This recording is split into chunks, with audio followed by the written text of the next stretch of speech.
Welcome to YouTube channel guys. आज के market के रिगार्डिंग वीडियो बनाया था। आई होप आप सब लोगों ने देखा होगा। कल जिन भी लोगों ने वीडियो देखा था क्लियरली एक चीज़ मेंशन की थी कि निफ्टी गैप डाउन ओपन होगा। अगर गैप में मिलता है आप लोगों को बाय करना है। जितना एक्सपेक्टेड था निफ्टी ने उतना भी गैप डाउन नहीं दिया और बाद में जो हुआ वो आप सबके सामने है। निफ्टी ने बहुत ही शानदार रन दिया नीचे से। अगर आप देखेंगे ऑलमोस्ट 130 पॉइंट्स का रन नीचे से। अब आप ये चीज़ समझिए कि ऐसा क्यों हुआ। उस पे आते हैं एक बार के लिए।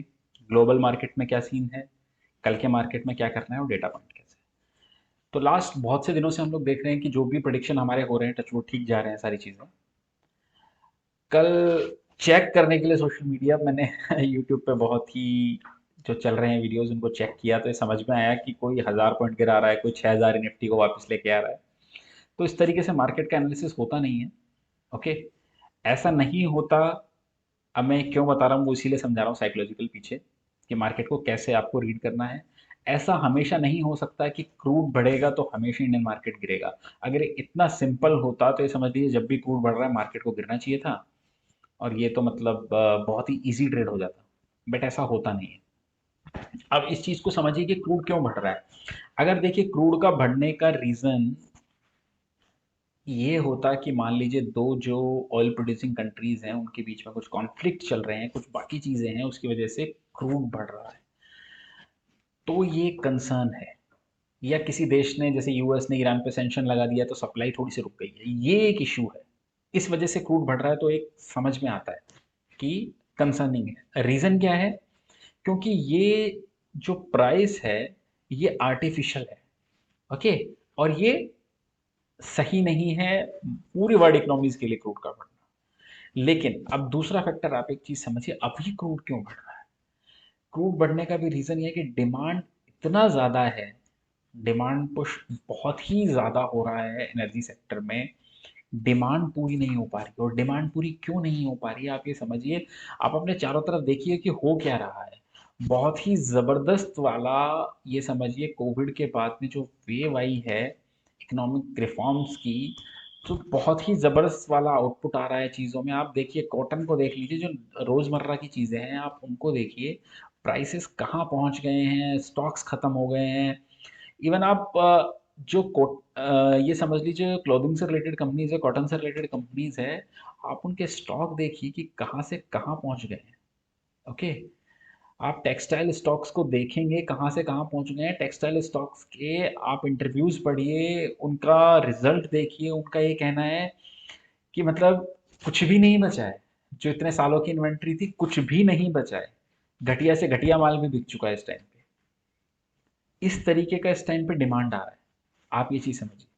तो जब डिमांड आ रहा है तो प्रोडक्शन बढ़ाने के लिए, इंडस्ट्रियल आउटपुट बढ़ाने के लिए क्रूड और बाकी एनर्जीज का रिक्वायरमेंट है।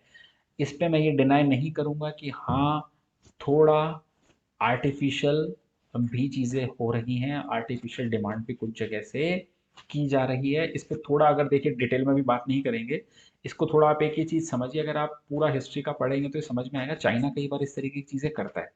जैसे चाइना अभी क्या कर रहा है अपने एनवायरमेंटल कंसर्न की वजह से, हर प्रोडक्शन पे धीरे धीरे एक बैन काइंड ऑफ लगा रहा है, और जिससे एक आर्टिफिशियल डिमांड भी क्रिएट हो रही है। ओके, लेकिन चाइना की चीज़ों को प्रिडिक्ट करना देखिए बहुत मुश्किल है। मेरे बस का तो नहीं है कि चाइना इस तरीके का गेम प्लान क्यों करता है, क्योंकि प्रीवियसली भी देखा गया है कि वो इस तरीके की चीज़ें करता है।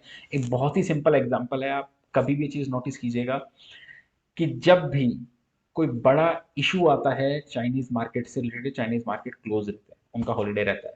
ये बड़े इश्यूज तभी निकल के आते हैं जब उनका लॉन्ग वीकेंड चल रहा होता है। अब एवरग्रांडे का जो इशू निकल के आया, अभी वो डिफॉल्ट कर गया, चाइनीज मार्केट बंद है 5 7 दिन के लिए।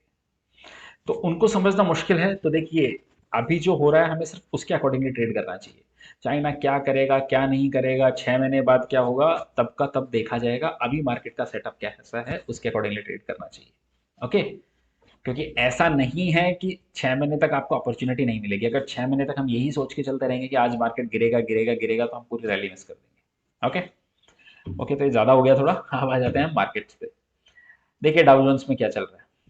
बहुत शानदार रिकवरी, और लग ही रहा था, मैंने क्या कहा था लास्ट टाइम कि ऐसा लग रहा है कि आजकल यूएस मार्केट इंडियन मार्केट्स को फॉलो करता है, इंडियन मार्केट बढ़ा है तो यूएस मार्केट भी रात में बढ़ता है। ओके, उल्टा हो गया सिचुएशन। डाउ पॉजिटिव बंद हुआ, लेकिन जो ज्यादा अच्छी चीज है वो है आपका नेस्डेक। आज मॉर्निंग में मेंशन किया था, पिछले 3-4 दिन से मेंशन कर रहे हैं, और जब दिन में डेटा सेटअप देखा तो टेलीग्राम ग्रुप पे क्लियरली मेंशन किया कि आईटी और ऑटो में मुझे रिस्क रिवॉर्ड सबसे बेटर दिख रहा है इस टाइम पे। और एग्जैक्टली 5-10 मिनट बाद ही आईटी शेयर वहां से बहुत ही शानदार टर्न अराउंड हो गए। डेटा सेटअप देख के लिखा गया टेलीग्राम ग्रुप पे, बहुत ही शानदार। टीसीएस को देखो, 80-100 पॉइंट्स के अराउंड दिन में रैली दे गया। सारे आईटी स्टॉक्स में सेम सिचुएशन हुआ। ओके, सो अभी जो मजा आ रहा है वो आ रहा है, ये देखिए, डाउ जोन्स में। ओके, तो जो अपनी ओल्ड इकोनॉमी के स्टॉक्स हैं वो अच्छे चल ही रहे हैं, लेकिन आप ये चीज समझिए कि आईटी का ही टाइम रहने वाला है अगले 2-3 साल तक। मुझे लगता है आईटी स्टॉक्स बहुत ही अच्छा चलेंगे। ओके, सो आईटी को तो मिस नहीं ही करना है आपको। और जब उस मार्केट लीडर सेक्टर में 10% का गिरावट आ जाए, उसके बाद भी अगर आप सोचें कि इसमें करना है, तो मुझे लगता है थोड़ा सा मजबूत होकर उस टाइम पे आपको इन्वेस्ट करना चाहिए। जैसे आप समझिए, देखिए मैं आपके सामने लाता हूँ Nifty pharma. Okay, Nifty pharma में क्या हुआ, बहुत शानदार रैली हुई फार्मा में। 14,600-700 के पास पहुंचा, ब्रेक डाउन आया, ऑलमोस्ट ऑलमोस्ट 1000 पॉइंट का। लोग क्या कहने लगे, फार्मा का टाइम ओवर। अब वहां से देखिए फार्मा फिर से अपने लाइफ हाई पे फार्मा इंडेक्स आने लगा है। Same situation with Nifty IT. Nifty IT में क्या हुआ, बहुत शानदार वाला डाउन साइड शार्प सेलिंग हुई निफ्टी आईटी में। कोई बड़ी बात नहीं है, अगर टीसीएस और इन्फी ने अच्छे रिजल्ट दिए तो इसी महीने में हम फिर से लाइफ हाई निफ्टी आईटी में देखेंगे। ये डिपेंड्स करेगा टीसीएस और इन्फी के रिजल्ट कैसे आते हैं। ओके, सो मुझे लगता है आईटी में ध्यान देके चलना चाहिए। ओके, तो ग्लोबल में ऐसा कुछ नेगेटिव नहीं है, सब ठीक है। क्रूड बढ़ रहा है, इशू है इंडियन मार्केट का, इंपोर्ट बिल बढ़ रहा है, लेकिन सारे फैक्टर्स देख के चलने पड़ते हैं इसमें। लेकिन इसका मतलब ये भी नहीं है कि एकदम ब्लाइंड बाय करना है। नीचे आता है बाय कीजिए। अब देखिए हुआ क्या है, 17,800 तक आ चुका है निफ्टी। अब ये जो 850 से 900 का जोन है, ये सप्लाई जोन है। तो अगर अब आप बोलेंगे यहाँ से फ्रेश बाइंग करनी है, तो मुझे नहीं लगता यहाँ से करना चाहिए। अब आपको फ्रेश बाइंग करनी चाहिए अगर ये 930 के ऊपर की क्लोजिंग देता है, मींस 17930 के ऊपर की क्लोजिंग अगर ये देता है, तो आप इसमें बाय कीजिए। और अगर 18,000 के ऊपर ही क्लोजिंग देता है, तो नेक्स्ट टारगेट डायरेक्टली 18,300-400 का निकल के आएगा। ओके, अभी इस लेवल पे रहने दीजिए। पिछले 2-3 दिन से बाय करा रहे हैं, प्रॉफिट बुक हो सकता है आपने कर लिया और नहीं किया हो, और कल ऊपर खुलता है तो एक बार के लिए प्रॉफिट बुक कर लेना चाहिए। ओके, क्या इसका मतलब है नेगेटिव में, बिल्कुल भी नहीं, स्टॉक स्पेसिफिक रहना है। लेकिन ये सप्लाई जोन है मार्केट का, हो सकता है यहाँ से फिर से सप्लाई आए और या फिर मार्केट कंसोलिडेशन करे यहाँ पे। ओके, बैंक निफ्टी ये ज्यादा स्ट्रांग लग रहा है। देखिए 15 मिनट कैंडल्स पे मैंने आपको कल ये बताया भी था। देखिए ये कल का खुला कैंडल खुला हुआ है।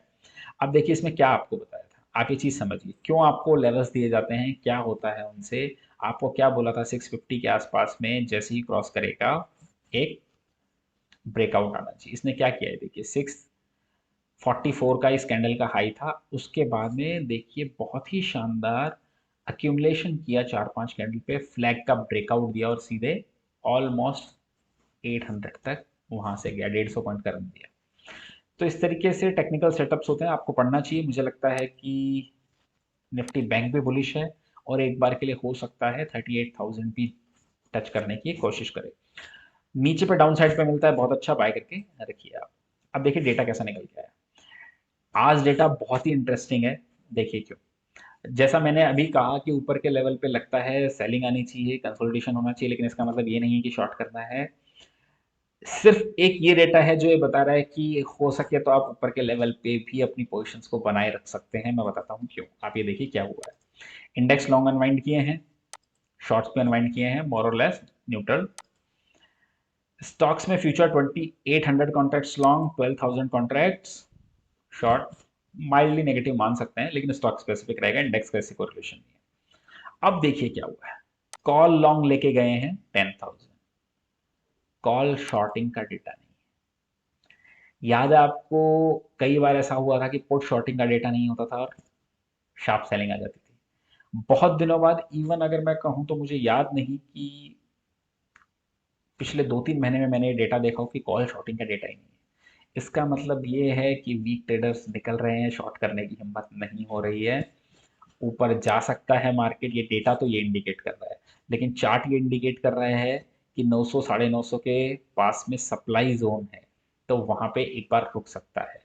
पुट में 5700 कॉन्ट्रैक्ट लॉन्ग और 5700 कॉन्ट्रैक्ट की शॉर्ट तो मोरलेस सेम है, लेकिन ये जो डेटा है ये थोड़ा सा अग्रेसिवली बाइंग की तरफ इंडिकेशन देता है। ओके, अब कौन कौन से स्टॉक्स पे हमें ध्यान देना है ये देखते हैं। लेकिन फिर भी मैं कहूंगा अगर आप इंडेक्स पे लेके चल रहे हैं तो थोड़ा हैज पोजीशन ही लेके चलिए। ओके, माइंड ट्री, मुझे लगता है ये स्टॉक में अब क्या होना चाहिए, देखिए आईटी अगर रिबाउंड यहाँ से करता है, इस स्टॉक का अगर ये 4330 का लेवल निकालता है और सस्टेन करता है, पहला टारगेट आएगा 30-40 रुपए ऊपर 437080 का, और अगर उसके ऊपर की क्लोजिंग दी तो डायरेक्टली टारगेट निकल के आता है 4550 और 4600 का। ओके, सेकंड जो स्टॉक निकल के आ रहा है, स्टॉक है दूसरा आईटी स्टॉक विप्रो। इसने भी बहुत शानदार आज कोशिश की है, जो अपने पुराने रेजिस्टेंसेस थे जो 3-4 दिन से जहाँ पे सेलिंग आती थी उसके ऊपर सस्टेन करने की। अब इसको भी क्या करना है, 654 के ऊपर की क्लोजिंग, 654 के ऊपर डायरेक्टली जो लेवल निकल के आता है वो आता है 670, 675, 680। ओके, इस स्टॉक पे भी आप ध्यान दे सकते हैं। तीसरा स्टॉक है आईसीआईसी बैंक। आईसीआईसी बैंक, इसमें देखिए मुझे लगता है इस स्टॉक पे ध्यान देना चाहिए। स्टॉक हो सकता है आपका पेशेंस टेस्ट करेगा, 23rd को रिजल्ट है, रिजल्ट के पास में 720 730 का लेवल मुझे लगता है दिखाना चाहिए इस स्टॉक को। तो हैज करके बुल कॉल लेके चले, क्योंकि हो सकता है पेशेंस टेस्ट करे तो ऑप्शंस के प्लेयर का प्रीमियम डीके हो सकता है। ओके, आई होप आपको वीडियो अच्छा लगा होगा, अच्छा लगा तो लाइक कमेंट और शेयर कर दीजिएगा guys. Thank you for watching.